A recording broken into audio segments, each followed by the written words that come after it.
En el contexto de la Revolución Francesa, Guillermo José supo responder a los desafíos de ese momento: la búsqueda de la verdad, la libertad de pensamiento y la humanización a través de la educación fue un aspecto fundante para cambiar y comprometerse con la evangelización.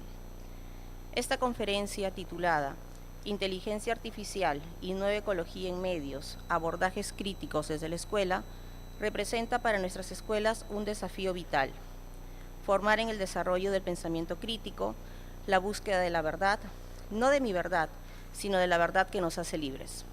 En ese sentido, la escuela tiene una responsabilidad trascendente, pues debemos formar desde los primeros años en este espíritu. La inteligencia artificial representa también un desafío de nuestros tiempos.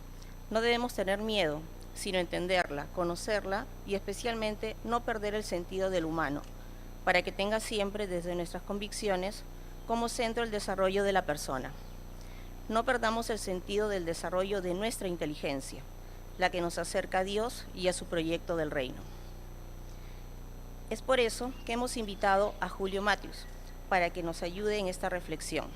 Él es doctor en comunicación por la Universidad Pompeu Fabra de Barcelona, es profesor asociado e investigador de la Facultad de Comunicación de la Universidad de Lima, donde coordina el grupo de investigación en comunicación, educación y cultura, y dirige la revista académica Contratexto. También coordina el capítulo peruano de la red Alfamed y es miembro del Consejo Asesor de la Alianza de Alfabetización Mediática e Informacional de la UNESCO. Ha publicado libros: Educación Mediática, Emergencia y Urgencia en un aprendizaje pendiente, Educación en Medios de América Latina, y Mayéutica, 28 preguntas para hackear la escuela. Es asesor estratégico de proyectos educativos de Fundación Telefónica y Fundación La Caxia. Publica regularmente en el blog y podcast Educación Mediática. Durante la entrevista vamos a tener un espacio en donde ustedes van a poder hacer algunas preguntas.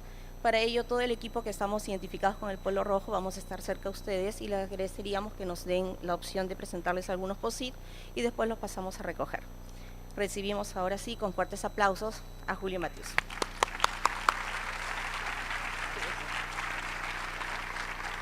Muchas gracias.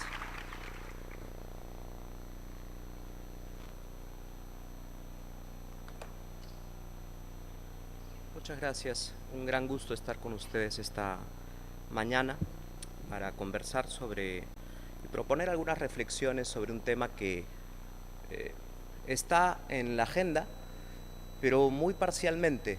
No he asistido a demasiadas capacitaciones donde se le dé un abordaje como el que pretendemos darle esta mañana al tema de la inteligencia artificial y al tema del ecosistema de medios. Como una primera sugerencia, voy a poner una presentación cuya primera diapositiva en realidad invita a descargarla por si quieren luego seguirla. No hay problema si no logran hacerlo en este minuto porque luego pienso compartirla. Tiene algunos enlaces que ustedes podrán a su propio ritmo y tiempo visitar, pero sí estaría bueno que pudieran tenerla con ustedes para que sirva de espacio de reflexión. Esta es la idea. Decía que muchas de las capacitaciones, porque estos son meses además de capacitaciones en los colegios, de espacios de encuentro, sí que se habla de inteligencia artificial, pero se menciona como un tema de futuro, como un tema además bastante curioso. Está en la jerga, pero no está en el aula y en la reflexión más profunda, que es lo que queremos plantear. Y por eso es que la invitación, cuando tuvieron la gentileza de comunicarse conmigo, tenía que ver con la alfabetización mediática. Entonces empiezo quizá aclarando un par de conceptos. Igual, si la han podido descargar, ¿sí? Si la han, ya, pero tampoco vayan a las diapositivas para que no spoileen lo que voy a decir y se sorprendan de algún modo. Pero sí para que la tengan, porque algunas letritas de repente son un poquito pequeñas y entonces al fondo quizá no puedan observarla bien. Les decía que la invitación tenía que ver con hablar sobre alfabetización mediática. A ver, levante la mano, por favor, quien ha escuchado hablar del concepto alfabetización mediática. Con honestidad, no pasa nada, aquí no hay registros. Muy pocas personas.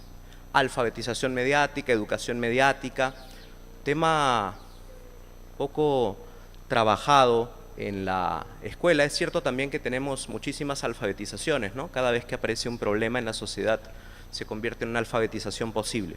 Entonces, aparecen las computadoras, alfabetización computacional, alfabetización digital, y el concepto de alfabetización pues funciona en ese sentido bastante bien, pero hay que recordar cuál es el origen y el propósito de ese concepto, y es lo que yo pretendo compartir con ustedes el día de hoy.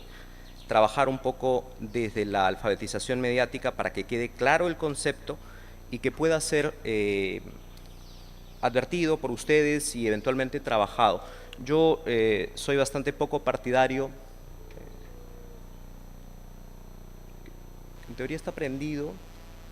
¿Soy yo? ¿Sí? El que estoy No, ¿soy yo? Sí, perfecto. Gracias.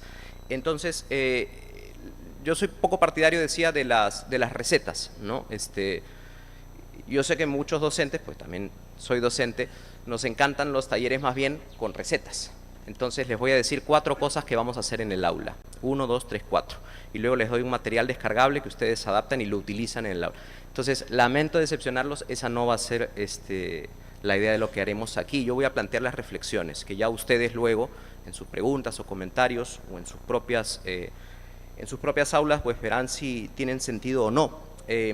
Pero la importancia de hablar de la inteligencia artificial y situarla dentro de una ecología de medios. El concepto de ecología lo utilizamos como analogía del ecosistema, ¿no? La idea del ecosistema es que existen una serie de seres vivos que se reproducen, que mutan, que resisten, hay una serie de tensiones.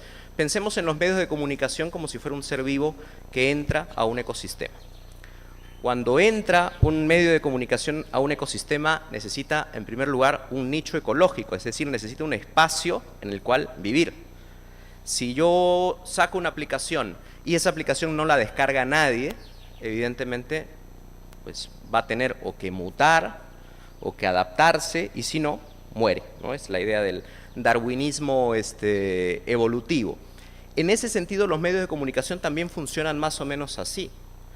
¿Cuántas aplicaciones, por ejemplo, existen en la tienda de Apple que tenemos en el celular o en la de Android? Aproximadamente 4 millones. O sea, hay 4 millones de aplicaciones. O sea, estamos en un momento de la historia bien interesante en que quizá cualquiera de nuestros problemas pueda tener correlato en una aplicación particular, ¿no? Yo que, entre otros defectos, no tengo la capacidad de hacer sobrevivir a las plantas, y es algo que sí me gusta y me interesa, entonces me regalan a veces macetas y plantas y eso me genera un problema. Descubrí hace relativamente poco, porque dije, debe haber una aplicación que me diga cuánto tengo que regar a las plantas, ¿no es cierto? Y había una aplicación que era como el Shazam de las plantas. ¿Ubican el Shazam? El Shazam es esta aplicación donde uno puede escuchar una musiquita, entonces como todo está digitalizado, automáticamente capta qué canción es y te dice, esta canción es tal, y puedes reproducirla. Bueno, lo mismo. Entonces aquí ponías el celular con la planta, veía un poco los márgenes y te decía, esta es una planta, no voy a meterme en el problema de dar ningún ejemplo, una planta del tipo X, entonces necesita estar bajo sol y necesita riego. Como en las generaciones nuevas, la mirada del solucionismo ha calado tanto. El solucionismo es esta idea de pensar que todo tiene una solución en una aplicación y que todo se reduce a la posibilidad digital de resolver los problemas. Eso es parte de lo que llamamos ecología de los medios hoy, porque a los medios antiguos, masivos, tradicionales, con los que nosotros hemos nacido y convivido, la televisión, la radio, el cine, se le suman toda esta nueva serie de dispositivos y de aplicaciones que en cantidad de 3 millones, 4 millones, pululan por ahí por el espacio, y todo eso configura un ecosistema. Se entiende entonces la idea de la ecología de los medios y por qué hablamos de ecología, ¿no es cierto? Ecología de los medios. ¿Qué tiene que hacer un medio también para sobrevivir? Pues evidentemente compite con otro, ¿no? Y compite por satisfacer cierta función. Entonces, en el momento en que en el WhatsApp se empezaba a hablar de problemas de filtración de contenidos, aparece Telegram y dice, ojo, yo soy como el WhatsApp, pero soy más seguro. Entonces todo el mundo descarga el Telegram. ¿Se entiende a lo que voy, no es cierto? Entonces aparecen y desaparecen aplicaciones que luchan constantemente entre sí, y esa es la lógica con la que nacen las personas, o nacemos las personas hoy que tenemos acceso a las tecnologías. Eso es lo que llamamos, a veces de forma muy mítica, nativos digitales, ¿no? El nativo digital no es una persona que tenga un cerebro especial y que tenga genéticamente capacidades estrambóticas o superpoderes que le permiten, no, mi hijo es una maravilla porque inmediatamente va al botón de YouTube. En realidad no es una cuestión genética en absoluto, es que el botón de YouTube es cada vez más visible y cuando uno hace clic es cada vez más fácil entrar. Estoy hablando de las tecnologías que son diferentes a las que nosotros aprendimos a usar. Cuando nosotros apretábamos mal un botón, probablemente todo se grababa y todo, ¿no es cierto?, salía mal. Hoy la posibilidad del control X, control Z, retroceder, rehacer, genera en la cabeza de las personas una idea de que nada puede salir mal y por lo tanto prueba y error, ensayo y error.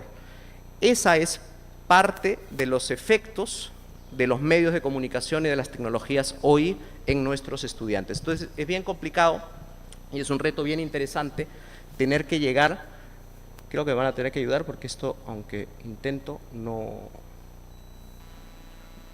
Muchas gracias. Esta idea de que estamos atravesados por los medios. Vamos a darle varios, por favor.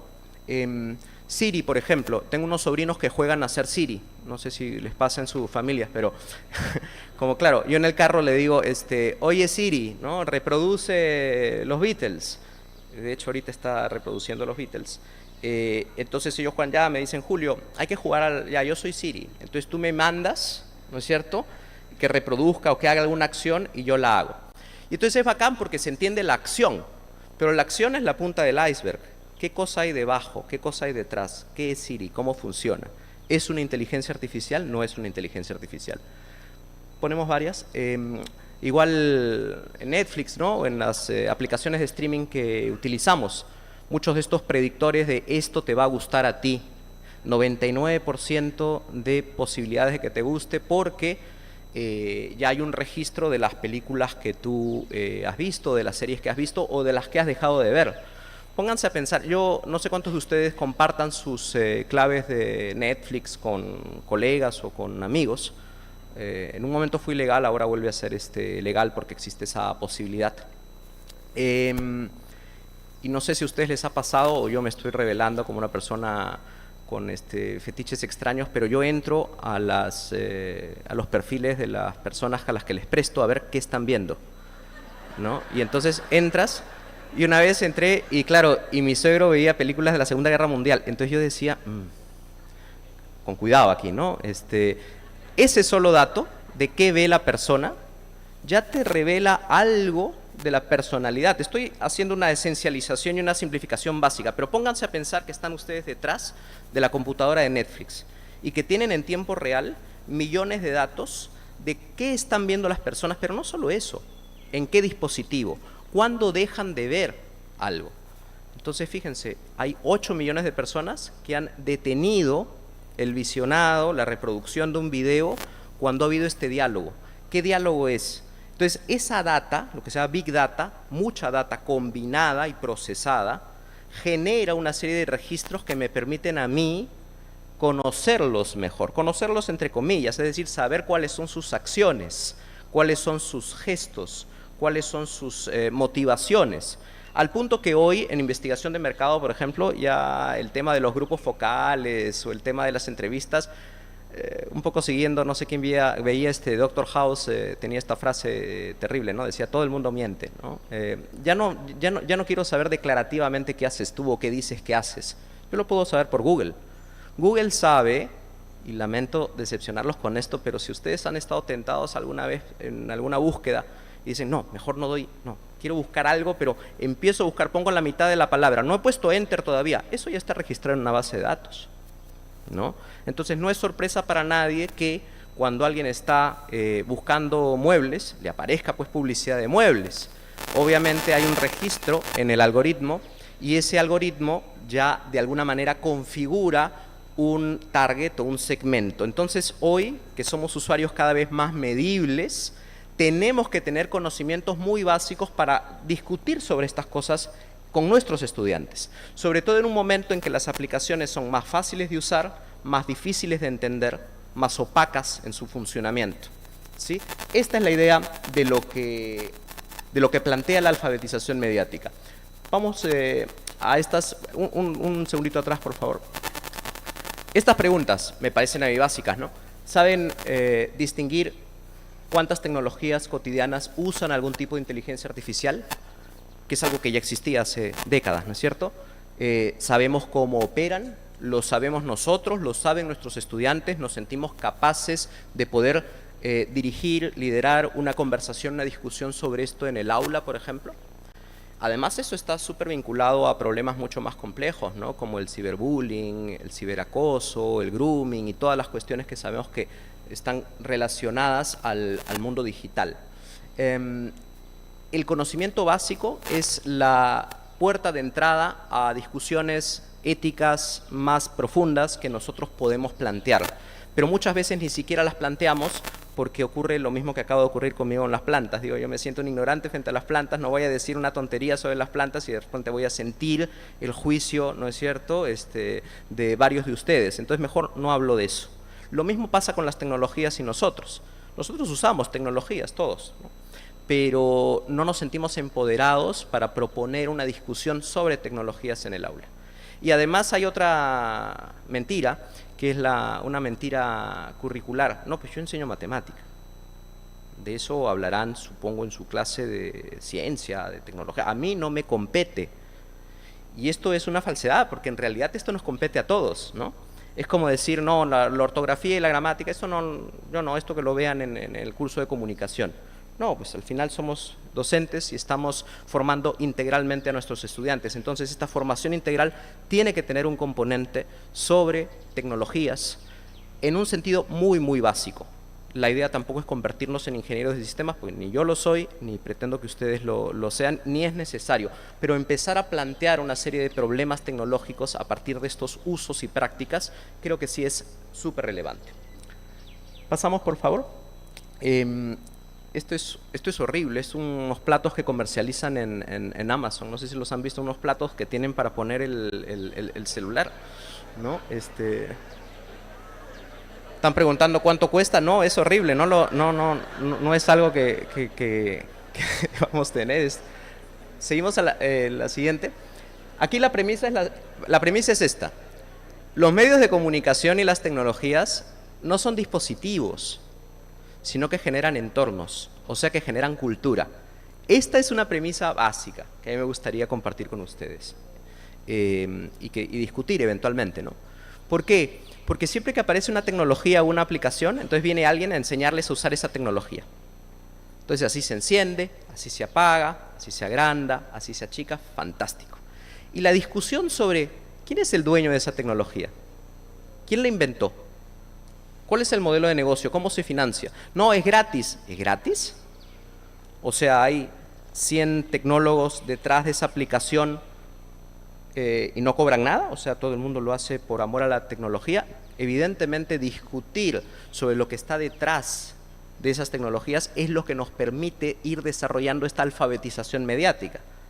¿No es cierto? La alfabetización no es solo, para hablar en términos clásicos, el codificar o decodificar con letras. Nosotros durante 11 años, ¿no? O 12 años en la vida escolar, no solo aprendemos a poner una coma, a aprender un punto, aprendemos el sentido de la expresión, discutimos sobre ese sentido, mejoramos, afinamos, ¿no es cierto?, nos corregimos. Si extrapolamos esto al mundo de la tecnología, lo mismo pasa con la alfabetización tecnológica. No es solo saber usar. Al final, seguro coinciden conmigo, saber usar es lo más fácil. Uno descarga, como hacen nuestros estudiantes, un video de YouTube, un tutorial, y en 3 minutos ya aprendió a utilizar el aparato. O sea, no es complejo, precisamente porque hoy los aparatos están concebidos para que sean muy fáciles de usar. Ese es el modelo de negocio de la tecnología. Sin embargo, plantear la discusión o la duda razonada de qué hay detrás de esa tecnología, te haces una cuenta en esa plataforma. Fantástico. ¿Y a dónde van esos datos? ¿Quién tiene esos datos? ¿Los vende? ¿Los puede vender? Sobre todo, ojo, en un contexto tan desregulado como el latinoamericano, ¿no? En Europa y en Estados Unidos, que tienen democracias liberales, esto está absolutamente regulado y ahora voy a mostrar algunos ejemplos. En nuestro caso, casi no existe legislación sobre el tema, ¿no? Excluyo la legislación declarativa de tipo, sacan leyes, la importancia de utilizar inteligencia artificial, sí, claro, la importancia de utilizar, ya, ¿y eso qué? ¿No? Eso cómo se concreta en una acción en el aula, por ejemplo, ¿no? Entonces, más allá de la declaración, lo importante es la reflexión sobre lo que está detrás y que seamos conscientes de que vivimos en un ecosistema cada vez más complejo en ese sentido. La siguiente, por favor. Siempre hubo tecnología en la escuela, esto lo sabemos. ¿Qué logró esa tecnología? Pues una serie de cosas. Prácticas, ritos, antes de que existiera la posibilidad de escribir y de dejar anotado, cuando aparecieron las primeras tabletas, ¿no es cierto?, que permitían escribir, la duda era, esto es crítico, no puede entrar esta tecnología al aula porque va a quitar la memoria de las personas. Si antes todo era cultura oral y no se escribía, entonces el hecho de empezar a escribir es pernicioso porque va a hacer que la gente recuerde menos.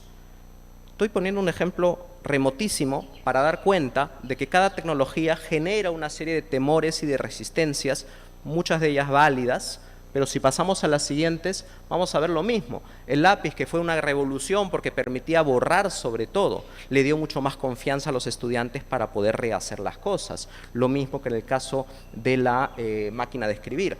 Es que antes yo sí escribí, no soy como tú que se pone frente a la computadora y empieza a escribir. Claro, es que hoy empiezo a escribir porque sé que luego puedo cortar este párrafo, ponerlo arriba, editar una oración y no hay mayor drama. El drama era cuando usábamos una máquina de escribir y nos equivocábamos en la última línea, ¿no es cierto? Y si éramos gente obsesiva era un drama mayor, ¿no es cierto? Porque ni siquiera el borrador funcionaba. ¿Eso a qué te obligaba? A tener que tener un mapa de lo que escribías o una conciencia mucho más lineal y secuencial. Entonces fíjense cómo las tecnologías no son solo tecnologías, no son dispositivos, sino que afectan la forma como pensamos. Entonces, algo que nosotros no nos damos cuenta es que nuestros estudiantes tienen un desarrollo mental concebido a partir de que viven como los peces en el agua. Los peces no son conscientes de que viven en el agua. Quizás son más conscientes, si es que existe la conciencia en los peces, cuando los pescamos, es decir, cuando salen del agua, que se empiezan a poner nerviosos y dicen, uy, ¿qué ha pasado? Ya no puedo vivir, no puedo respirar. ¿Se entiende? Pero nosotros no estamos reflexionando cotidianamente sobre la tecnología con la que convivimos y por lo tanto muchas de estas prácticas simplemente llegan a nosotros. Entonces, estos cambios en la noción del tiempo y del espacio. Yo recuerdo a mi madre haciéndome en la libreta de control o en la agenda una justificación porque no iba a poder hacer la tarea porque me había olvidado, cosa frecuente, la ficha de tarea en el aula. Hoy, si un estudiante se olvida alguna ficha, que además ya casi no son impresas, probablemente esto se resuelva con un compañero tomándole una fotografía, o sea, digitalizando ese documento y enviándolo en tiempo real y el otro lo imprime.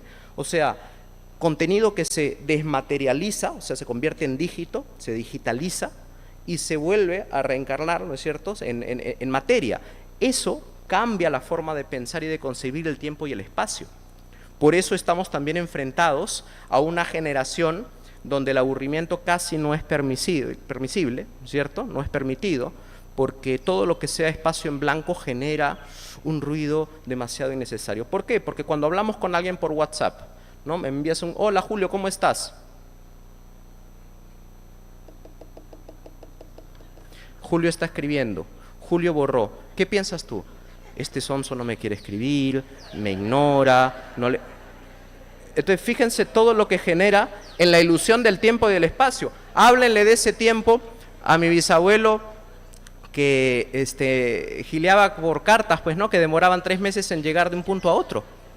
Y díganle a esa persona que no tenía paciencia.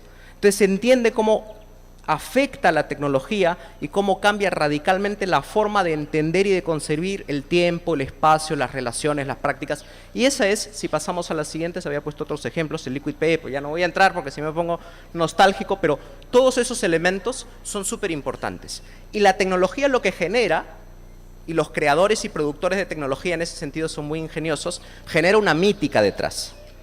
La ilusión máxima siempre ha sido casi la desaparición del profesor. ¿Se han puesto a pensar en eso? Fíjense, películas de ciencia ficción, ochenteras, dibujos animados, ¿no?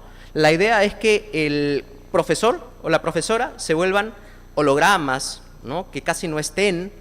Y hasta el día de hoy, o sea, cuando está Mark Zuckerberg mostrándole los lentes de realidad inmersiva, le dicen, mira, tú estás ya en el espacio. Que haya o no un docente, eso es absolutamente prescindible.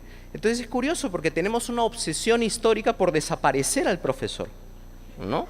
Y eso creo que es muy peligroso. Y otra de las obsesiones, vamos a la siguiente, por favor. Ponle una más porque hay una frase allí. Otra obsesión histórica es la de arriba, ¿no? Este es un dibujo que se hizo pensando en cómo iba a ser el año 2000. Esto es de 1900. Entonces se piensa que, claro, el libro se puede triturar y por lo tanto el éxtasis del docente es que tú, como la pequeña maravilla, aprendas en un segundo muchísima información. Entonces la tecnología en ese sentido, y esto es algo que me parece bien discutible y me parece terrible además que lo tengamos los docentes, la tecnología, la inteligencia artificial facilita el proceso educativo.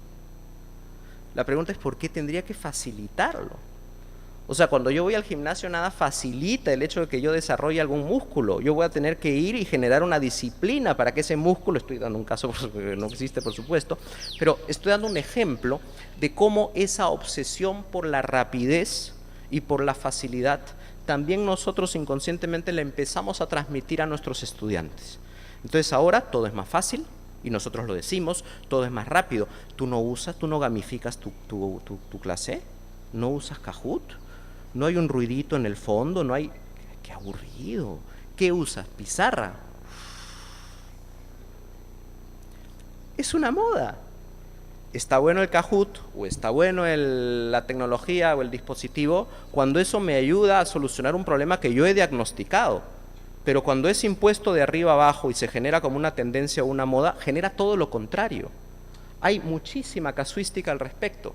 En México compraron por $1.000 millones hace ya 20 años, en un programa que se llama Enciclomedia, las llamadas smartboards, ¿no? Pizarras inteligentes. Y entonces las empezaron a repartir en todos los colegios públicos. México en ese sentido es bastante parecido al Perú y hubo serios problemas de distribución y entonces hay algunos colegios a los que nunca llegaron esas tecnologías. ¿Qué pasó? Que los colegios que no recibieron esas tecnologías rindieron mejor en las pruebas censales. ¿Por qué? Y en la evaluación cualitativa le preguntaban a los docentes, pero si usted tiene el futuro en el aula, mire cómo se mueve, mire el GIF, cómo saluda, o sea, ¿por qué no lo utiliza? Primero, porque yo no sé bien utilizarlo, no me siento empoderado. Segundo, porque yo no lo he pedido. Yo utilizaba mi pizarra toda la vida de manera fantástica. La reflexión que hago no es una reflexión nostálgica de no, qué terrible, que no venga nada, no. Pero creo que tiene que ser la tecnología, la presencia de la tecnología tiene que ser muy contextualizada y muy diagnosticada desde el propio docente. El que mejor conoce el aula es el docente. Entonces, creo que el match ideal es el docente, que diagnostica muy bien cuáles son los estudiantes que tengo hoy, ahora, frente a mí, y por otro lado tengo un bagaje de recursos tecnológicos que sé que me pueden ayudar a una u otra acción. Yo decido cuándo utilizarlos y para qué. No esta idea impuesta de arriba abajo de todos a partir de ahora tenemos que utilizar una tecnología en particular. Si es que eso ocurre, entonces hay que generar primero una sensibilización para convencernos y persuadirnos como docentes de que ese cambio tecnológico que puede ser interesante, ¿no? Entonces yo creo que por ahí es donde va el cambio de las matrices tecnológicas. Vamos al siguiente, por favor. Entonces, claro, ponle varias, por favor. Instala nuevos retos, ¿no? Nos quedamos un ratito allí. La infodemia, ¿no? La idea de que aquí no se ve muy bien el GIF, luego ustedes lo podrán ver en la presentación compartida, pero aquí lo que hay es una imagen de deepfake. ¿Les suena esta idea de lo que es un deepfake? Yo pongo mi cara, ¿no es cierto?, y reemplazo una cara de otra persona. Entonces aquí es un sujeto hablando y en la cara de Barack Obama y haciendo que Barack Obama diga lo que él quiere que diga. Este es un ejemplo de tantos. Esta es tecnología, por si acaso, gratuita a la que uno puede entrar saliendo de esta conferencia. No, esta no es tecnología de la NASA o algo a lo que acceda solo un servicio de inteligencia. Lo digo porque nuestros estudiantes perfectamente pueden hacerlo. Y si no hemos conversado sobre los impactos que tiene la abundancia de información, la manipulación de información en el aula, estamos dejándolos, ¿no es cierto?, en una libertad que no es conveniente. Fíjense lo que pasó el año pasado en un colegio aquí vinculado, ¿no es cierto?, con el tema de del bullying y de las fotografías y del uso de inteligencia artificial para trucar unas fotografías. Entonces ahí siento yo que la reacción no puede ser, esto no es en la escuela, esto es en el espacio virtual. El espacio virtual es también la escuela, y si la escuela no es el espacio donde discutimos sobre lo virtual, entonces creo que estamos perdiendo una grandísima oportunidad de alfabetizar mediáticamente a nuestros estudiantes, ¿no? La infodemia, la abundancia de información. Siguiente, por favor. La sobrecarga cognitiva. Hay un libro que recomiendo, es súper chiquito y lleno de datos, se llama La generación de la memoria de pez, de un francés que se llama Bruno Patiño. Entonces, él parte de la idea, no sé si vieron, ¿cómo se llama la película del pez Dory, ¿no?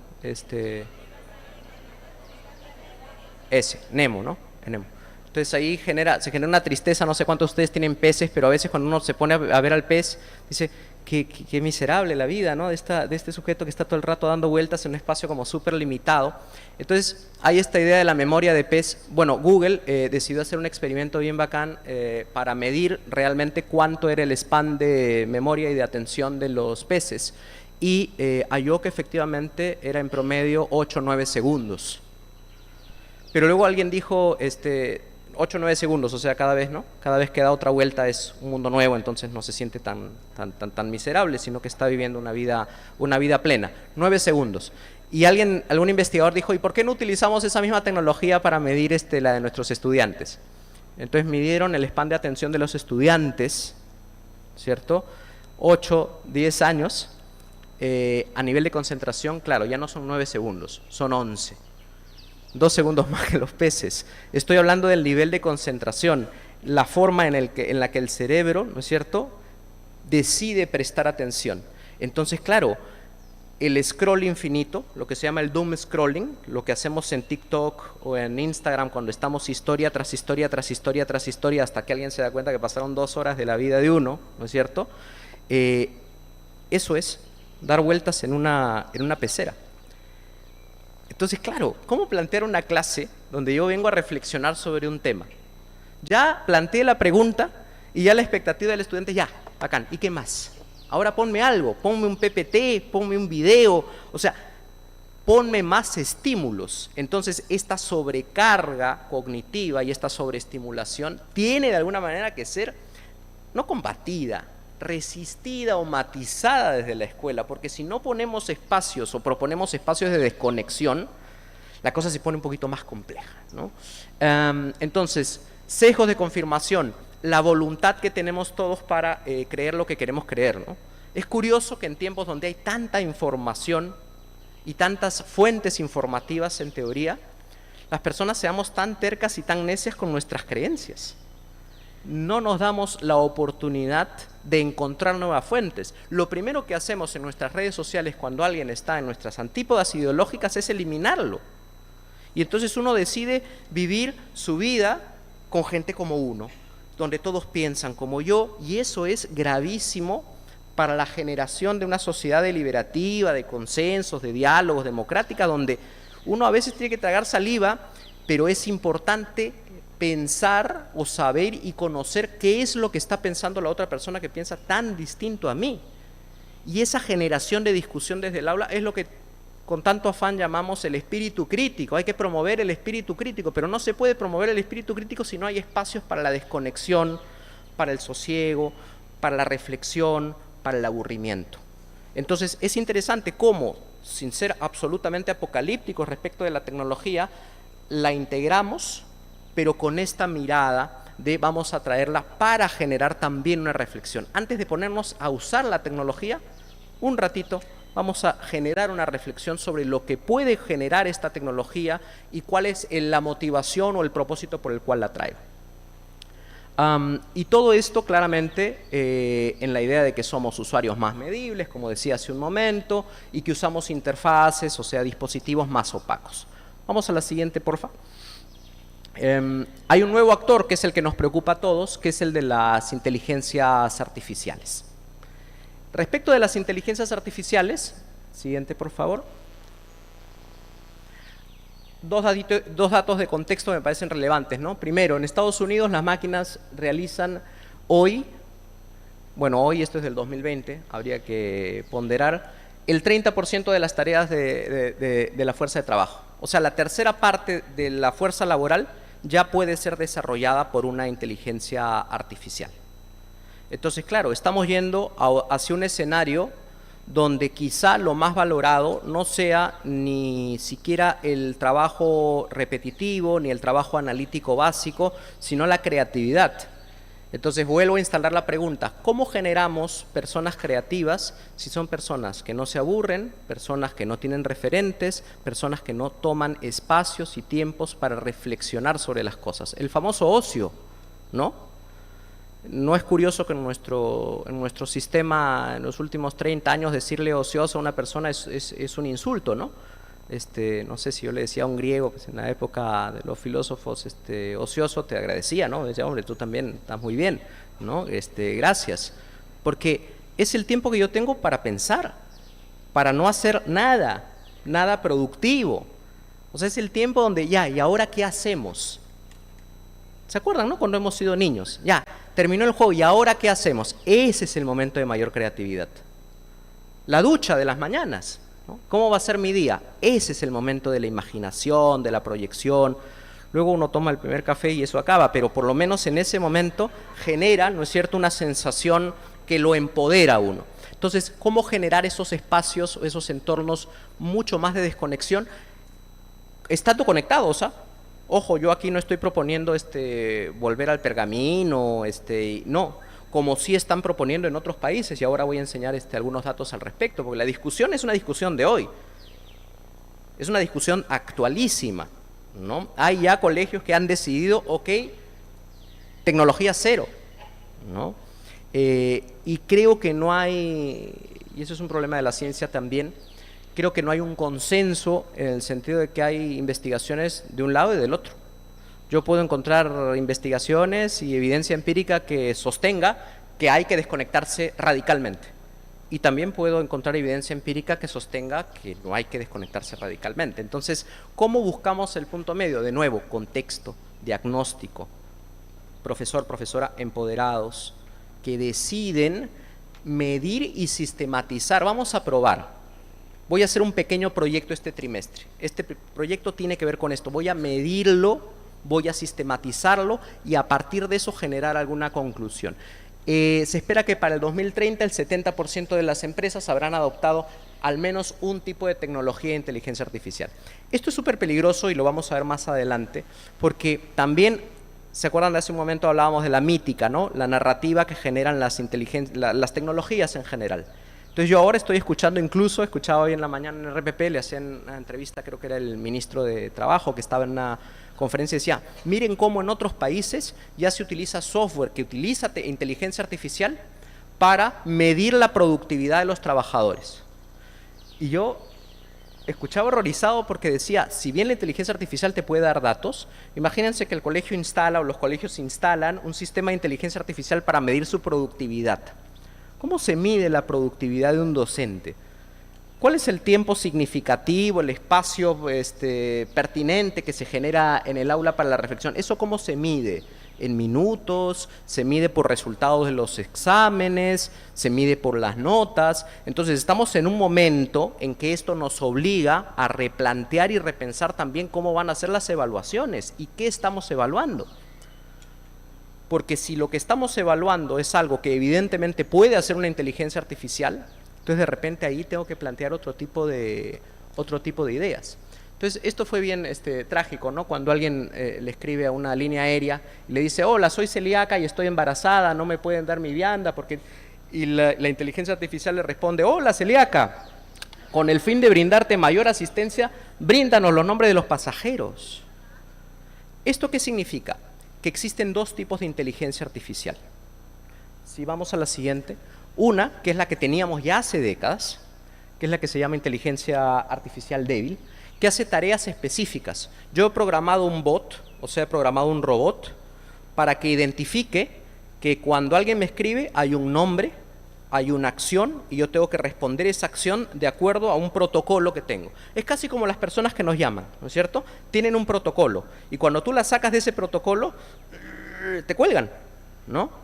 Entonces, salirse de ese protocolo o salirse de una tarea específica era algo que le costaba mucho a la inteligencia artificial, hasta que se empieza a masificar, precisamente a inicios del año pasado, fines del anterior. La siguiente, por favor. La llamada inteligencia artificial fuerte, que puede hacer tareas mucho más complejas porque tiene un entrenamiento que emula el cerebro humano.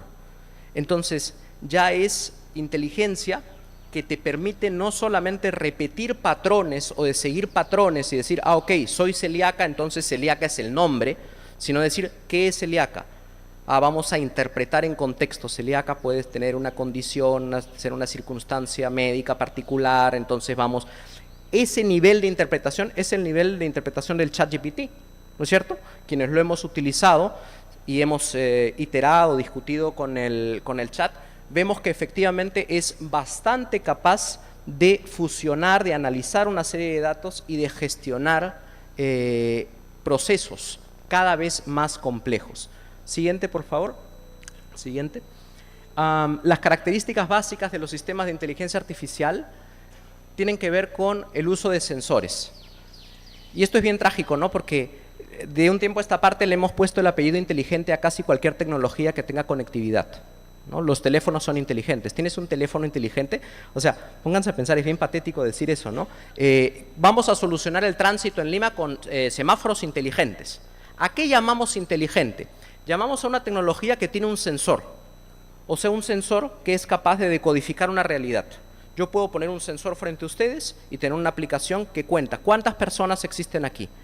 Entonces, empieza a detectar los patrones por tamaños promedios de cuerpos, de cabezas, y genera un promedio particular. ¿Se entiende? Sensores, ¿no es cierto?, que identifican patrones. Pero ¿qué pasa si alguien aquí, no sé por qué siempre se me ocurren ejemplos absolutamente absurdos, pero tiene la cabeza un poquito más grande o un poquito más chica que el promedio? Y yo he puesto que el rango de tamaño de las cabezas entre 15 y 25 centímetros. Y alguien tiene la cabeza de 29 centímetros. El sensor podría decir, acá hay dos personas o hay, no sé. ¿Se entiende el ejemplo? Son sensores entrenados con patrones específicos.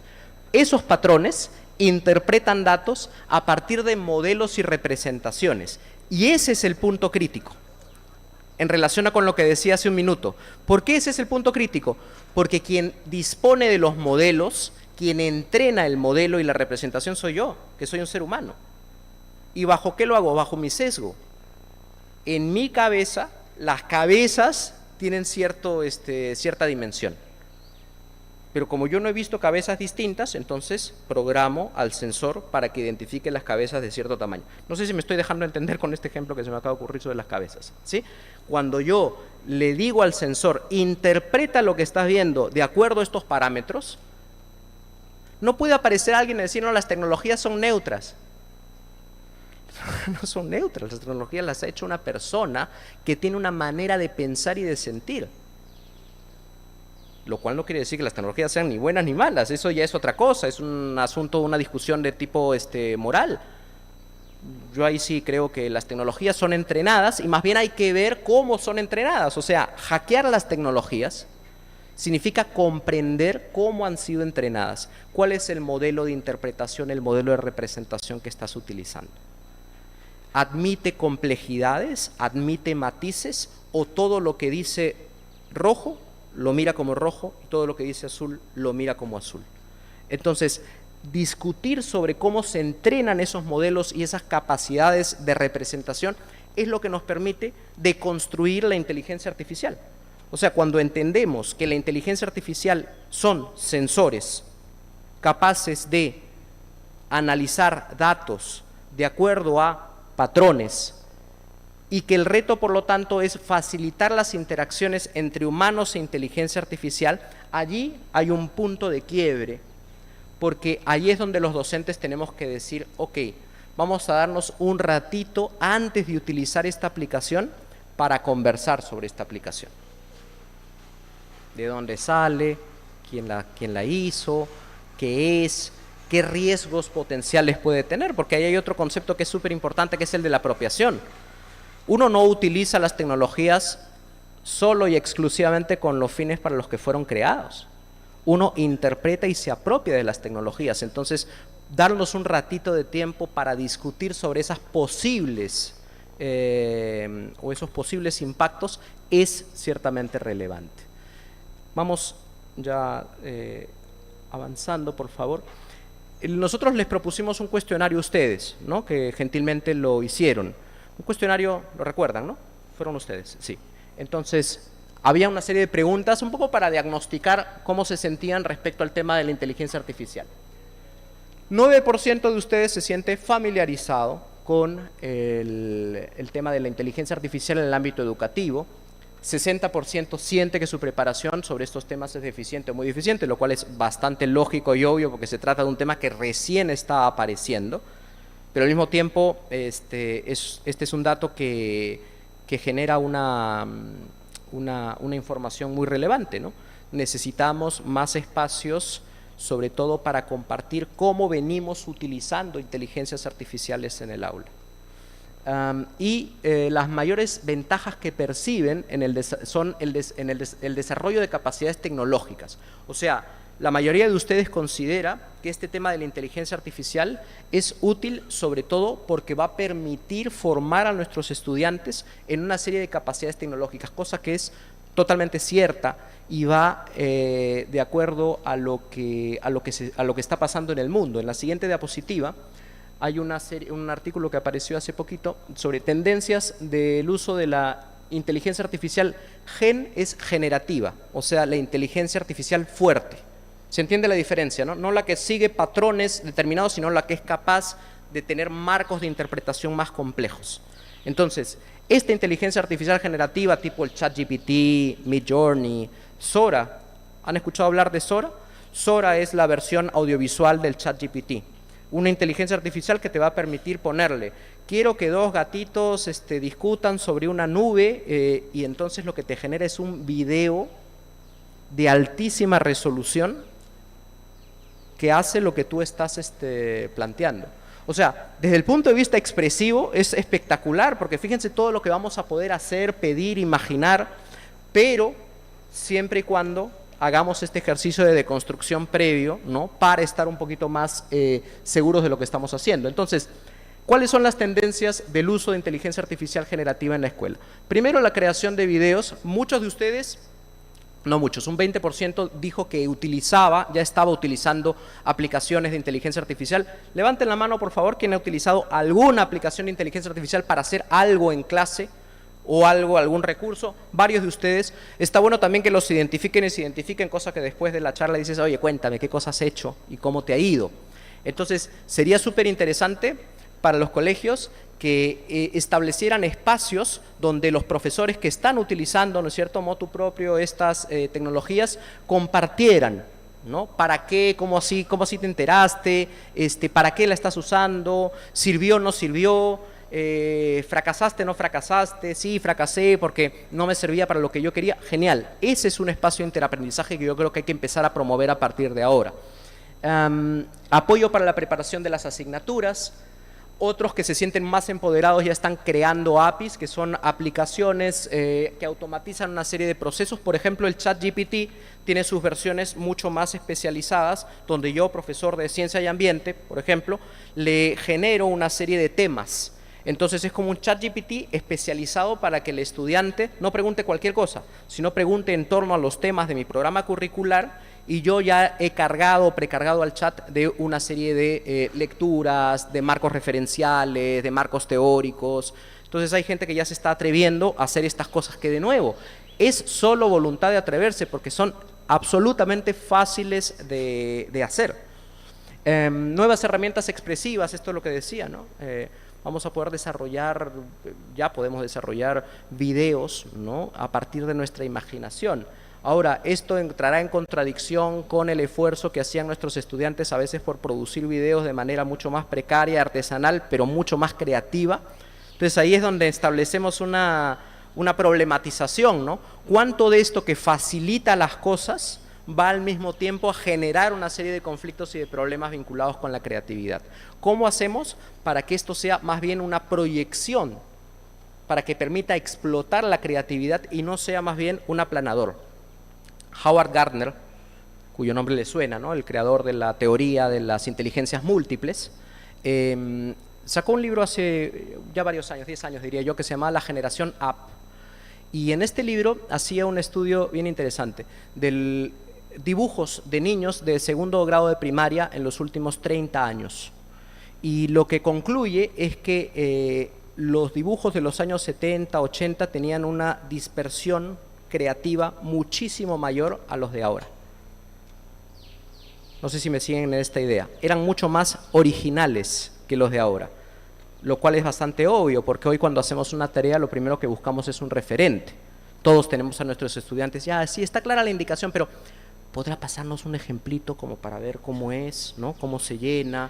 Y si no me lo pasas, gracias, entro Google. ¿Cómo es un planeta de determinadas características? Entonces yo lo miro y lo imito.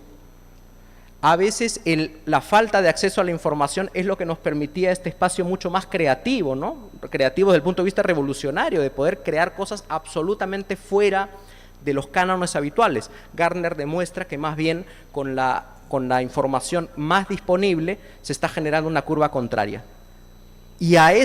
Y si a eso le sumamos este tema que ya viene de la cultura escolar, ¿no?, de que la equivocación es un error y que la equivocación es sancionable, esto es peor, pues. Porque yo, por un lado, tengo acceso a referentes y por otro lado necesito referentes para no equivocarme. Porque si me equivoco, me jalan, pues, ¿no? O saldré mal en la tarea. A todos nos ha pasado, ¿no? Todos tenemos hijos o sobrinos que alguna vez dibujaron una persona y la pintaron de color azul, y un profesor le dijo, las personas no son de color azul, ¿no? Y entonces ahí no solo mataste un futuro artista, sino que le generaste un conflicto respecto de lo que es el riesgo y la creatividad.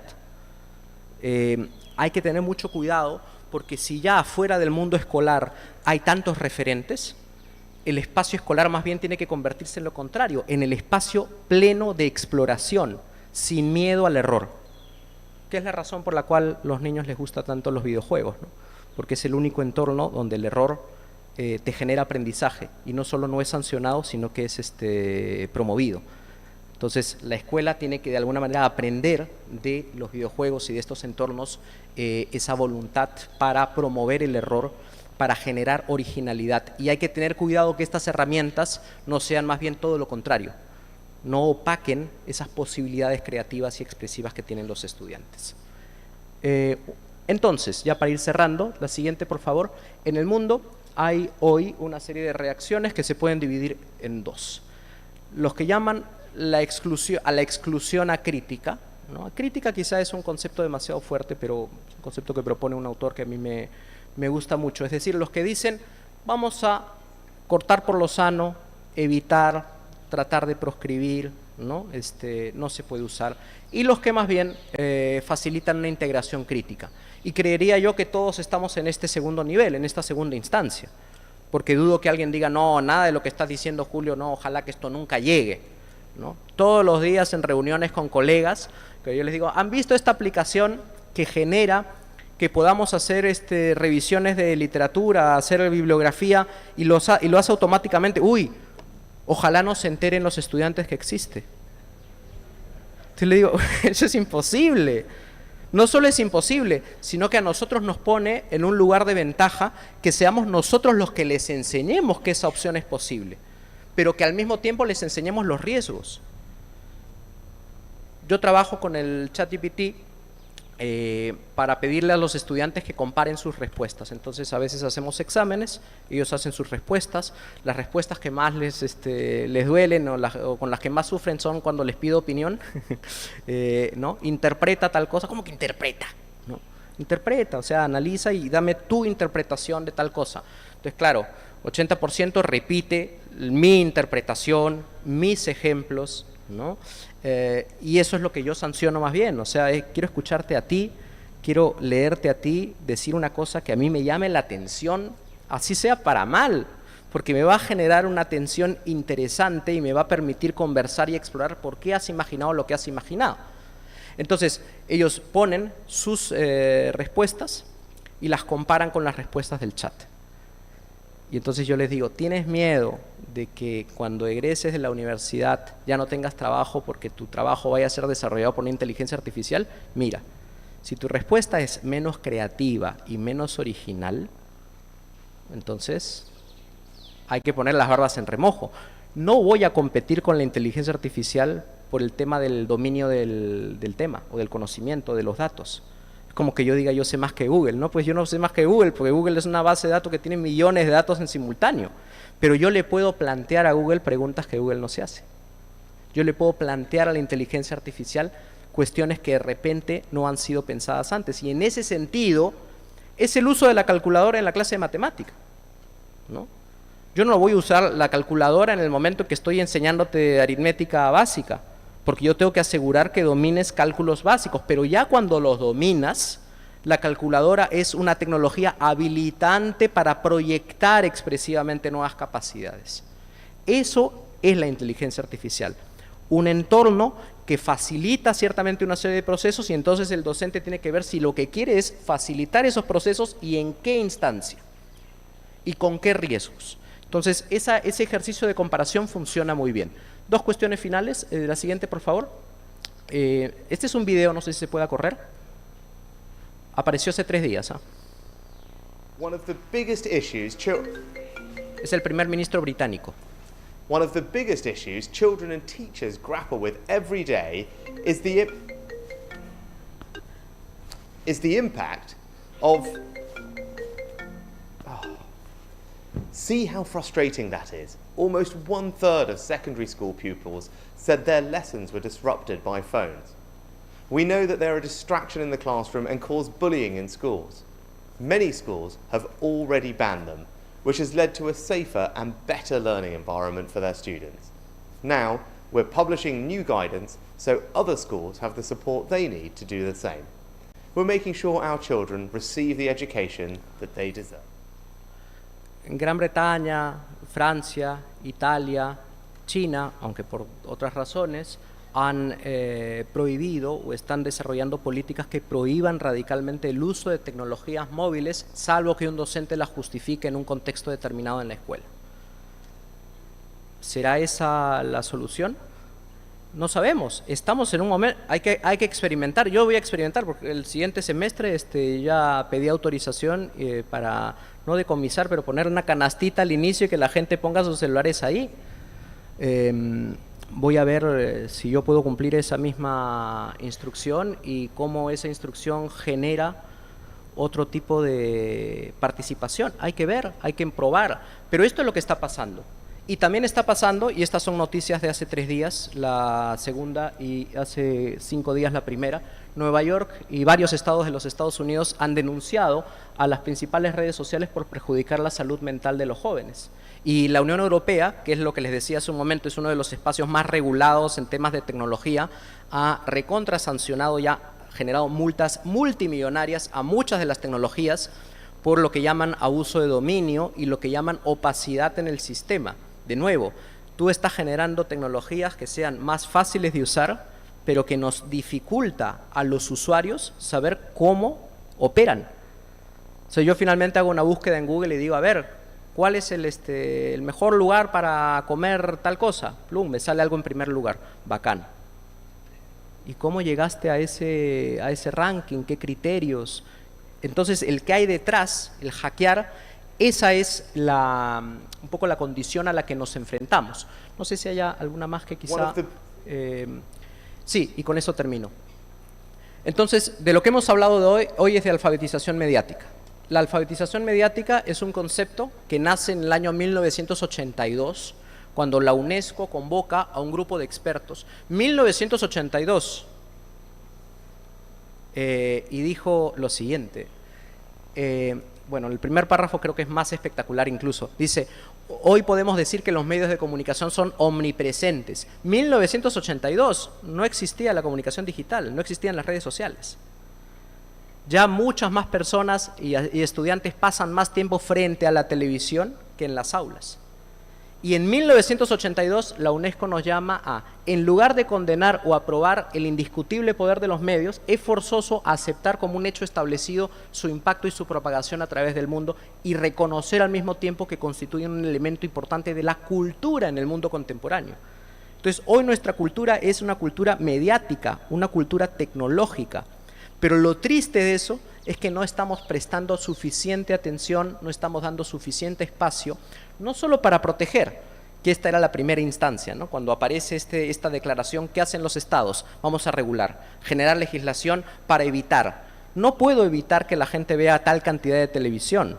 No puedo, lamentablemente, evitar que los noticieros hayan convertido las noticias políticas en noticias policiales y que conviertan lo que han convertido, ¿no es cierto? No sé si ustedes hacen eso, espero que no. Despertar viendo el noticiero puede ser lo peor que uno puede hacer, ¿no? Ya te genera, te mete en un agujero negro del que no puede salir el resto del día. No, hay que apagar la televisión, tomar un café y salir esperanzados pensando en los proyectos de la ducha, ¿no? En los proyectos que uno ha pensado en esa instancia. Pero nosotros no podemos hacer eso con legislación. Lo que necesitamos hacer, y esta es un poco la idea del empoderamiento, es generar usuarios más críticos de tecnologías, nosotros mismos ser usuarios más críticos de medios de comunicación, y a partir de esa exigencia es que vamos a empezar a generar buenas prácticas y círculos virtuosos. ¿Por qué no hacemos, y con esta idea concluyo, lo que hacemos con la comida? Desde el boom culinario en el Perú, cuando uno va a un restaurante, que además ahora todos están súper bien servidos, en porciones muy simpáticas, y te llega el arroz mal hecho, ¿tú qué haces? Tú dices, no, por favor, yo soy peruano, tengo derecho a comer, yo sé comer rico, esto de acá está mal. ¿Por qué? Porque se ha sofisticado, ¿no es cierto?, la demanda. Nosotros demandamos mejores cosas. ¿Y por qué no hacemos lo mismo con las tecnologías y con los medios de comunicación? Ese es un espacio que ha quedado absolutamente ahí en el aire y con el que convivimos y que no consideramos que es parte del espacio público. Y ese es un error. Entonces, la alfabetización mediática lo que propone es generar en nuestros espacios, en nuestros cursos, en nuestras clases, espacios para reflexionar, momentos para discutir, para cuestionar esas tecnologías que vamos a utilizar. Entonces, yo no les he enseñado aquí, y lo lamento, a utilizar un chiche tecnológico particular, pero sí les he propuesto una reflexión que creo que cualquiera de nosotros puede aplicar dándose simplemente el tiempo para hacerlo. Muchas gracias.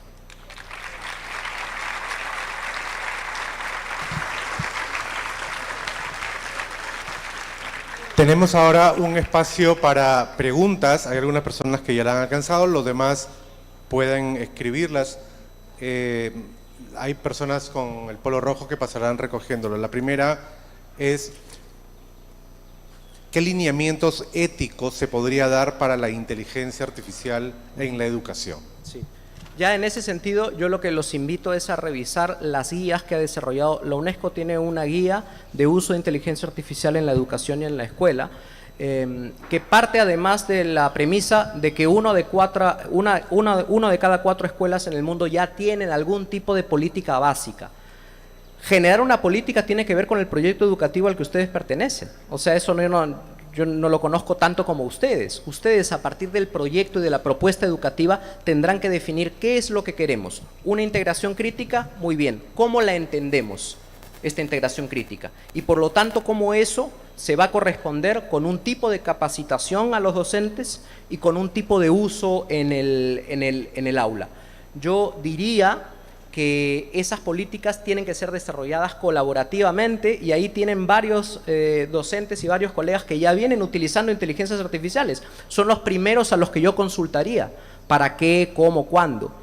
Yo he compartido ya algunas ideas muy básicas, cosas que estamos explorando, pero no tengo para nada una respuesta final. Lo que sí les quiero contar es que ya desde el año pasado incorporo a mis trabajos un disclaimer obligatorio que los estudiantes tienen que rellenar, que dice que es un statement de uso de inteligencia artificial, donde yo no les pregunto si la utilizaron o no, yo doy por sentado que la utilizaron. Lo que quiero es que me señalen ahí para qué la utilizaron. Si la utilizaron para corregir ortografía, para hacer la redacción más fluida, para recolectar fuentes. Entonces, esto además yo lo he visto en la propuesta de la UNESCO y me es muy valiosa porque veo allí que la mayoría de gente ya incorpora. Yo no puedo entrar a las casas y decir, ojo, te voy a llamar a las 3 de la mañana para asegurarme de que no estás usando una inteligencia artificial. No puedo. Sí puedo generar muchos más espacios libres de tecnología en el aula, ¿no? De laboratorio. Eso sí, porque este es un espacio que yo controlo. Pero fuera, más bien hay que empoderar. Si el docente es el que enseña a utilizar inteligencia artificial, creo que se pone en un papel de líder educativo y de ventaja frente a lo pernicioso que pueda ser la sospecha o el engaño. Porque no hay nada peor que corregir pensando, uy, creo que ha utilizado inteligencia artificial. No, mejor que lo digan. Una pregunta muy específica que es, ¿cómo ayuda la inteligencia artificial a los estudiantes con necesidades educativas especiales? Sí, este es uno de los grandes temas y de las grandes ventajas según los especialistas. Yo no soy especialista en el campo, pero la guía que les señalé de la propia UNESCO dice que una de las ventajas de la inteligencia artificial tiene que ver con la personalización de los contenidos, ¿no? Seguramente aquí pase también en la institución donde yo trabajo, desde hace poco, nos están dando a los docentes pautas de qué necesidades especiales tienen los estudiantes con los que trabajamos, que era algo que yo no sabía antes. Yo me iba enterando en el camino y yo tampoco tengo formación pedagógica y de educación inclusiva y por lo tanto me generaba a mí un serio conflicto porque no puedo dejarle a la intuición una cuestión tan importante como esa. Y a partir de esto ha mejorado muchísimo la posibilidad de yo poder generar contenido especializado para las personas y la inteligencia artificial lo hace. O sea, yo he puesto, por ejemplo, preguntas en el ChatGPT, le he puesto, actúa como si fueras un especialista en educación inclusiva y convierte estas preguntas o estas instrucciones siguiendo unas pautas y me ha dado propuestas. Por supuesto que uno nunca se queda con la primera propuesta. Porque si para algo sirve, y esta es la palabra clave y lo tienen ustedes en la presentación que he compartido, es iterar, el concepto de la iteración. Yo converso, sigo, es un toma y daca, no me quedo con lo primero. Es igual que Google, ¿no? Hay que buscar, hay que examinar, y en ese sentido creo que hay incluso inteligencias artificiales que pueden, a partir de aplicaciones, por ejemplo, generar educación asincrónica con contenidos especializados y específicos que el docente pueda producir. Entonces de repente no has tenido tiempo para trabajar con nosotros en el aula este contenido, pero puedes desarrollarlo después y puedes autoevaluarte. Generar autoevaluaciones con inteligencia artificial es muy fácil. De nuevo, todo esto estamos hablando de posibilidades muy concretas y muy fáciles de aplicar. ¿Qué considera mejor, el envío de tareas o repasos virtuales o el envío de tarea de manera física? Depende del curso, el año, el tiempo, es súper contextual la respuesta, no podría sugerir nada al respecto. ¿Y qué recomendación daría a los colegios donde se ha cambiado el contacto personal por el envío excesivo de correos electrónicos, mensajes de WhatsApp? Bueno, ese es un signo de los tiempos, ¿no? A todos nos pasa, no tenemos un ítem, o mejor dicho, un criterio todavía demasiado positivo sobre qué cantidad de información enviar. Lo cierto es que partimos de una premisa. Estamos absolutamente intoxicados de información. No podemos procesar tanta información. Este cuadrito que les pasé, que pasó un poco desapercibido, pero son 11 millones de bits por segundo de estímulos los que recibe nuestro cerebro y solo puede procesar 40. 11 millones, 40. Entonces creo que ahí la oportunidad es a la simpleza. La simpleza me refiero a trabajar estos espacios más bien de silencio, reflexivos, donde quizá una reunión presencial pueda ser mucho más y corta, ¿no? Pueda ser mucho más efectiva que 40 correos electrónicos. Porque también todos hacemos lo mismo, ¿ah? ¿Que no leíste el correo que te envié? Ay, porque yo lo envié ayer avisé tal cosa. No se puede procesar, y hay que decirlo, no puedo procesar. ¿Ustedes se han puesto un límite de cantidad de correos electrónicos que pueden leer al día? Deberían hacer el ejercicio, a ver cuánto humana y cognitivamente es posible procesar de información. Y a partir de eso generar nuevas vías de comunicación. El correo no puede serlo todo, así como la virtualidad ha demostrado que es súper buena para muchísimas cosas, aprendizaje asincrónico, personalización de contenidos, pero no suple en absoluto los contactos presenciales, sobre todo para compartir información. Listo. Bueno, muchísimas gracias de nuevo, un gusto y espero que les haya servido lo que he compartido. Gracias. Agradecemos a Julio por esta interesante reflexión.